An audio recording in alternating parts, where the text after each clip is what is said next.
Hello good music listeners, hello good music lovers. একটা ভারী বিষয়বস্তু নিয়ে আজকে আলাপ আলোচনা করার জন্য ভিডিওতে এসেছি। তাই শুরুতে একটু অপেক্ষাকৃত কম ভারী একটা টপিক দিয়ে শুরু করি। যদিও এখন যেটা বলবো এই নিয়ে আমি ভিডিও অনেক আগেই করেছি। আমার তালাত স্টোরিজ 56-29 চ্যানেলে ছোট্ট একটা ভিডিও ক্লিপ ছিল এটা নিয়ে। যাই হোক, সেটার আবার রিপিট টেলিকাস্ট করি। যারা স্বাস্থ্য সচেতন, জিম, জগিং এটসেট্রা করেন, তাদের জন্য আমি মনে করলাম এটা আরেকবার যদি রিপিট টেলিকাস্ট করি হেল্পফুল হতে পারে। আপনারা আমার ফেসটা খেয়াল করছেন? অনেকটা ভাঙা ভাঙা লাগছে না? হ্যাঁ, এটার টিপসই আমি আজকে দেব।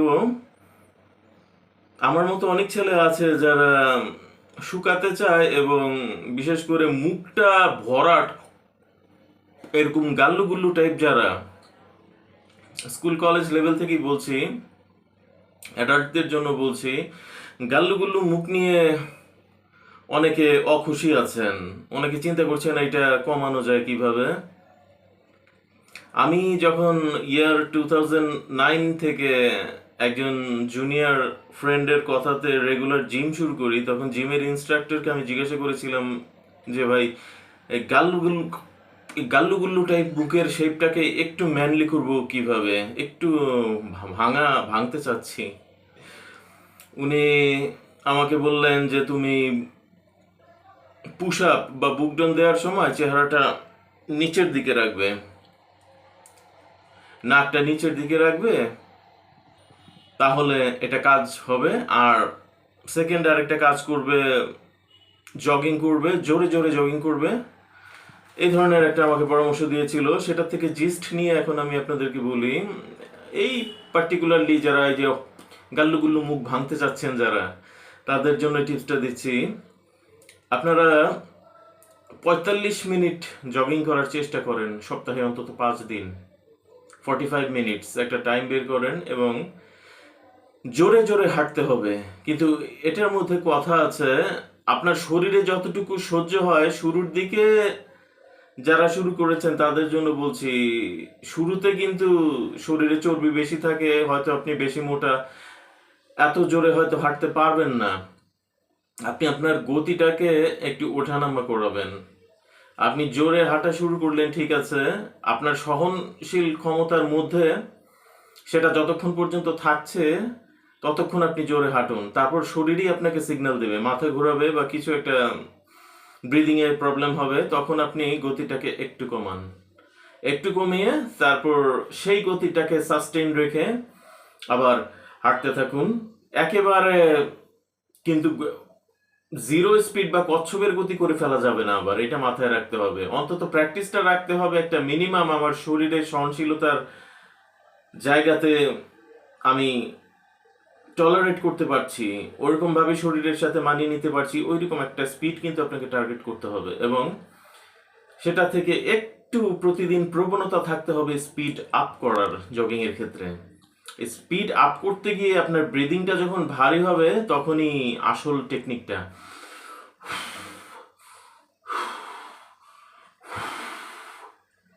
কি বুঝলেন? ব্রিদ আউট করেন মুখ দিয়ে, মুখ দিয়ে ব্রিদ আউট করেন। এখন কে কি চিন্তা ভাবনা করছে, এইসব সংকোচ আসলে ছাড়তে হবে। আপনার সমস্যা কিন্তু একান্ত আপনার। প্রত্যেকটা জায়গায় কিন্তু সোসাইটি কোনো কিছু সর্ট আউট করে দিতে পারবে না। সোসাইটি অনেক কিছু দেখে দূর থেকে হাসে, কিন্তু আপনার সমস্যার সমাধান কিন্তু দিন শেষে এন্ড অফ দ্য ডে আপনাকে নিজেকেই করতে হবে। সো এই গাল্লু গুল্লু মুখ যদি ভাঙতে চান, শরীরকে ক্লান্ত করেন প্রথমে জগিং করতে গিয়ে। এই ক্লান্তিটা যখন আসবে আপনার ব্রিদিং এর ক্ষেত্রে, সেই সময় ভারী ব্রিদিং শুরু হবে আপনার শরীরে। সেই ভারী ব্রিদিং এ আপনি মুখ দিয়ে চেষ্টা করেন আস্তে আস্তে চাপার মধ্যে, এই সাইডগুলোতে, এতে একটা প্রেসার পড়বে। এইভাবে 1 মাস করেন, আপনার পজিটিভ একটা রেজাল্ট আসবে। ওই যে গাল্লুগুল্লু মুখটা ভেঙে একটু ম্যানলি দেখা যায়, আর একটু আর ফুলা চেহারা তো ভালো না, বয়স্কও লাগে অনেক ক্ষেত্রে। তো সব কিছুর জন্যই এই এক্সারসাইজটা দিলাম, আমি এই সাজেশনটা দিলাম, এটা মেনটেন করে দেখতে পারেন।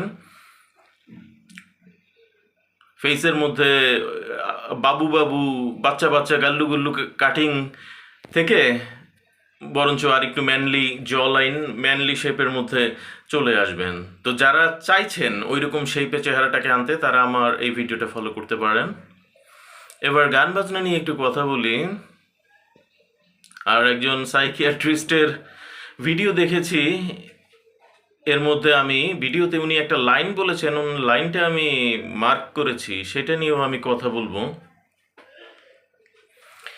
গান বাজনা নিয়ে কথা বলতে গেলে আমি 25টা গানের লিস্ট আপ করেছিলাম। আমার ইচ্ছা ছিল 25টা গান যেগুলো আসলে নন কমার্শিয়াল গান, কিন্তু ভালো গান আমাদের দেশের বিভিন্ন ব্যান্ডের। এবং আমার এই ভিডিও চ্যানেলটায় যে শর্টসগুলো আছে, সেই শর্টসগুলোতে দেখলেই আপনারা জানতে পারবেন, বুঝতে পারবেন যে কোন ধরনের গানগুলোর কথা আমি বলেছি। এবং অবশ্যই 90s কিডসদের জন্যই আমি এটা করতে চেয়েছিলাম, কিন্তু আমি সেই পরিকল্পনাটা থেকে অত্যন্ত দুঃখ ভারাক্রান্ত মন নিয়ে সরে এসেছি কারণ আমি যেই সিনারিওটায় আসলে গান বাজনা শুরু করেছিলাম, যেই সময়টায়, সেই সময়টাতে কমার্শিয়াল এবং নন কমার্শিয়াল দুই ধরনের গ্যালারিই ছিল। এবং দুই ধরনের সঙ্গীতের পক্ষেই, ব্যান্ড সঙ্গীত বলছি আমি অবশ্যই, দুই ধরনের সঙ্গীতের পক্ষেই জোরালো সমর্থনকারী পাওয়া যেত সেই সময়। কিন্তু আজকাল সেসব সমর্থনকারীদের কাউকে আমি দেখতে পাচ্ছি না। এরা যেন কোথায় হারিয়ে গেছে, এরা কেউ নক করলো না। একজন মাত্র ব্যক্তি আছে, উনি ফেক আইডি কিনা জানি না, ইউটিউবে মাঝে মাঝেই আমাকে টেক্সট করে, বলে আমার দুঃখ কষ্ট আপনার মতোই ভাই। এই ফাইজলামিটা আসলে কে করে আমি জানি না, পরিচিতদের মধ্যেই কেউ হয়তো এটা করছে। তাকে যখন আমি রিপ্লাই করি সে চুপ হয়ে থাকে, সে আর কোনো কথাবার্তা বলে না। যাই হোক, আই এম লেস বদার্ড, দরকার নেই, পাগল ছাগল অনেকে অনেক কিছু বলবে। আর আমি বেশিরভাগ আমার কমেন্ট সেকশনে কারণে বন্ধ করেই রাখি। সে কমেন্ট সেকশন বন্ধ পেয়ে এখন আমার ওই ওয়াল পোস্ট সেকশনে গিয়ে কমেন্ট করেছে সেই দিন। তো যেটা বলছিলাম এখন 25টা গানের মিউজিক ভিডিওর ব্যাপারে, এইটা করতে গেলে পরিবেশটা নাই আসলে আমাদের এই সমাজে, এই দেশে। আমি যে একটা সুন্দর প্রজেক্ট হাতে নিয়েছিলাম, এটাকে যে একটা মোরাল সাপোর্ট প্রদান করা, বা সেই ধরনের গান বাজনা শুনে এই ধরনের মানুষদের কি কমিউনিটি নাই ফেসবুকে? সবারই কমিউনিটি আছে, কারো কি চোখে পড়ে নাই? সবারই চোখে পড়ছে। কিন্তু মানুষের ভেতরে কিসের যেন জেলাসি, কিসের যেন দ্বিধাদ্বন্দ্ব, কমিউনিকেশন করার ব্যাপারে মানুষের খুবই অনীহা। একটা মানুষকে, একজন স্ট্রাগলার মিউজিশিয়ানকে 96 থেকে যে স্ট্রাগল করছে মিউজিক নিয়ে, সেই মানুষটাকে যে একটা গিয়ার আপ বা একটা পেট্রোল দেওয়া বা একটা সাহায্য সহযোগিতা করা, মোরাল সাপোর্ট করা, এই জিনিসটা আসলে এই সোসাইটিতে নেই। আমি আসলে ব্যান্ডের মিউজিক যেই সময়টায় শুরু করেছিলাম, আমার সমবয়সী অনেকেই শুরু করেছিল, কিন্তু তাদের সাথে আমার একটু পার্থক্য রয়েছে। আমি সবসময় চেয়েছিলাম কমার্শিয়াল হোক নন কমার্শিয়াল হোক, দুই রকম সঙ্গীতের সাপোর্টেই শক্ত গ্যালারি থাকুক। আমি যখন শুরু করি তখন সেই পরিবেশটা ছিল, কিন্তু এখন বাংলাদেশের সিনারিওতে সেই পরিবেশটা নাই। তাই আমার আসলে রুচি হচ্ছে না আর গান বাজনা করার, কাজ করার।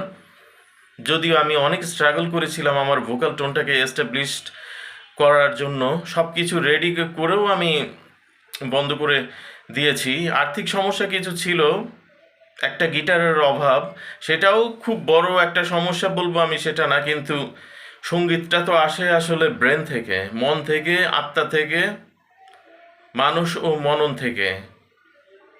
তো সেইটাতে যদি সমমনা মানুষদের সাপোর্টিভ ব্যাপার স্যাপারগুলো না পাওয়া যায়। আর এবার সাইকিয়াট্রিস্টের কথায় আসি, উনি একজন লেডি ডক্টর। উনি ইদানিং একটা পডকাস্ট করেছেন। এই লেডি ডক্টর বলেছেন ওনার পডকাস্টে যে আমরা বন্ধুত্ব করতে খুব ভয় পাই, আমরা না ভয় পাই বন্ধুত্ব করতে। লেডি ডক্টরকে আমি বলতে চাচ্ছি যে ম্যাম, আপনি এই আমরা শব্দটা, উই শব্দটা বলতে আপনি কি বোঝাচ্ছেন? আপনি নিজেকে বোঝাচ্ছেন? আপনার মতো আরো ডাক্তার বান্ধবী যারা আছে আপনার তাদেরকে বোঝাচ্ছেন? আমাকে বোঝাচ্ছেন? আমার ফ্রেন্ড সার্কেলকে বোঝাচ্ছেন? অতীতের ভালো ফ্রেন্ড সার্কেলকে বোঝাচ্ছেন না সমাজকে বোঝাচ্ছেন? আপনার কথা কিন্তু ফগি, ধোঁয়াটে। কেন ধোঁয়াটে সেই জিনিসটা আমি একটু ভাঙাই এখন। দেখুন, আপনি যেটা বললেন বন্ধুত্ব করতে আমরা ভয় পাই, ভয় পাওয়াটা না আসলে কোনো সলিউশন না। হ্যাঁ, বন্ধুত্ব করতে গিয়ে সমস্যা আছে, কারণ আপনি যেটা বলেছেন একটা পয়েন্ট আমি বলবো, আপনি সেখানে বলেছেন বন্ধুত্ব করতে ভয় পাই কারণ কার সাথে বন্ধুত্ব করতে যাব সে যদি একটা বাজে কথা আমাকে বলে দেয়। এখন বাজে কথা একটা আজনবী মানুষ বা অপরিচিত মানুষ যে এখন আপনার বন্ধুত্ব হয়নি, বন্ধুত্ব হওয়ার প্রসেসের মধ্যে আছে, ধাম করে একটা বাজে কথা বলে ফেললো, সেই ক্ষেত্রে দোষ কিন্তু দুই পক্ষেরই থাকতে পারে ম্যাম। সেটা দোষ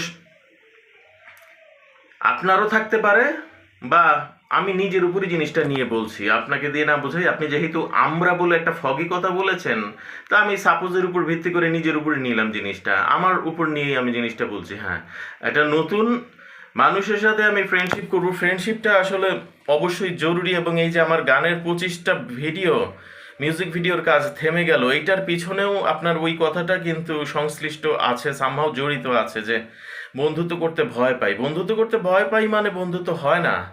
আর হয় না বিধায় এই যে আমার যে এই যে প্রজেক্টটা, এইটার জন্য কিন্তু বন্ধুত্ব খুব জরুরি ছিল। বন্ধুত্ব আমার এই প্রজেক্টে কিভাবে হেল্প করতে পারতো? কিছুই না, মোরাল সাপোর্ট দিতে পারতো, একটা শক্ত সমর্থ মোরাল সাপোর্ট, যে এই গানগুলোর সাথে তালাত রহমান খান আপনি এগিয়ে যান, এই গানগুলোর সাথে আমরা আছি। এই গানগুলো আমাদেরও টিনেজহুড বা চাইল্ডহুডের খুব প্রিয় গান ছিল, কিন্তু এই গানগুলো স্টেজে কখনো করা হতো না। স্টেজে এই ব্যান্ডগুলো জনপ্রিয় গানগুলি সবসময় করতো, কিন্তু আমাদের সবসময় স্বপ্ন ছিল এই গানগুলো স্টেজে করা হোক। তো যাই হোক, আমার প্রজেক্টটা তো কোনোভাবেই খারাপ না, কিন্তু এইটাতে যেহেতু ওই যে বন্ধুত্ব করতে ভয় পাই ব্যাপারটা, এইটার কারণে প্রজেক্টটা বন্ধ হয়ে গেল, কারণ মোরাল সাপোর্টটা আসলো না। আর সেই জন্যই আমি এখন ওই জিনিসটাকে এখন ভাঙছি। দেখুন, আমারও দোষ থাকতে পারে, ওই পাশের মানুষ যার সাথে বন্ধুত্ব করতে যাব, অপরিচিত মানুষ, আজনবী মানুষ, সামহাও একটা পয়েন্ট হয়তো কমন পড়ে গেছে, আমরা আলাপ আলোচনা টেবিলে বসেছি, সে পুট করে একটা বাজে কথা আমাকে হঠাৎ বললো। এখন এটা সে কেন বলবে? এটা তার দোষটা কিভাবে থাকতে পারে? তার মিরর ফিয়ার থাকতে পারে। আমার কাছে এসে তার নিজেকে মনে হতে পারে যে মিউজিকে আমি যতটুক না স্ট্রাগলার, তালাত রহমান খান আমার সামনে যে বসে আছে সে আমার চাইতে কয়েক গুণ বেশি স্ট্রাগলার ব্যান্ড মিউজিকে। অতএব আমার এখন নিজেকে ছোট মনে হচ্ছে, সে ভালনারেবল হয়ে উঠতে পারে। সেই সময় সে হায়ার আর কি গেম, যেটা নিজেকে বড় দেখানো, আমাকে ছোট দেখানো, ওইসব জিনিসপত্র, এগুলি পুরোই সাইকোলজিক্যাল টার্ম নিয়ে আমি কথা বলছি। ওগুলি এসে গেলে তখন সে বাজে একটা কথা আমাকে তখন বলবে, স্বাভাবিক, সেটা আমার খারাপ লাগতে পারে। কিন্তু পাশাপাশি এখন আমি তার সাথে কীরকম আচরণ করছি এইটাও কিন্তু জানাটা জরুরি। ম্যাম, পডকাস্ট যিনি করেছেন তার জন্যই বলছি, আপনাকে বলছি, বন্ধুত্ব মানে কি জানেন? বন্ধুত্ব মানে কিন্তু শেয়ারিংয়ের চাইতে অনেক বেশি হলো নার্সিং। এই কথাটা কেউ কোনোদিন কোনো ভিডিওতে বলেছে কিনা আমি তালাত আজকে বলছি। বন্ধুত্ব হলো ইজ অল অ্যাবাউট নার্সিং। বন্ধুত্ব করব, মোরাল পুলিশিংও করব, হায়ার আর কি গেমও খেলবো, মিরর অ্যাভয়েডেন্ট চরিত্রও থাকবে আমার ভিতরে। এত কিছু থাকলে আসলে না, যদিও বাংলাদেশে একটা খুব জঘন্য প্রবাদ বাক্য আছে, দোষে গুণে মিলিয়েই মানুষ, এত কিছু দেখলে দেখলে এত বাজ বিচার করতে চাইলে বন্ধুত্ব করা যায় না। I am saying today no, a big no. অবশ্যই বাজ বিচার করতে হবে, কারণ বন্ধুত্ব একটা ফিল্টার পদ্ধতির মাধ্যমে, একটা মানুষ যে দীর্ঘ একটা পথ আমার সাথে হাঁটবে, অবশ্যই ফিল্টার পদ্ধতির মাধ্যমেই তাকে আমার কাছে আসতে হবে। আমাকেও যেমন একটা ফিল্টার প্রসেসের মাধ্যমে তার কাছে যেতে হবে, গ্রিন সিগন্যাল তখন সে পাবে, ঠিক একইভাবে আমার ক্ষেত্রেও আমিও যে তাকে গ্রিন সিগন্যাল দেবো, সেখানে ফিল্টারিংয়ের অবশ্যই ব্যাপার আছে। এখন সেই মানুষটা তার দুঃখের একটা ঘটনা আমার সাথে শেয়ার করলো, এইখানে যদি আমি এখন মোরাল পুলিশিং করি যে না, তোমারে যারা টর্চার করছে তারা ঠিক, তোমার দোষ ছিল, তোমার কর্তব্য কি ছিল, হ্যাঁ হ্যাঁ, তোমার দায়িত্ব কি ছিল, তোমার কমতি কোনখানে, তোমার শর্টকামিংস কোনখানে, এই রকম মোরাল পুলিশিংয়ের ভঙ্গিতে যদি আমরা কথা বলতে যাই বা যেইটাকে বলা হয় জাজমেন্টাল হওয়া,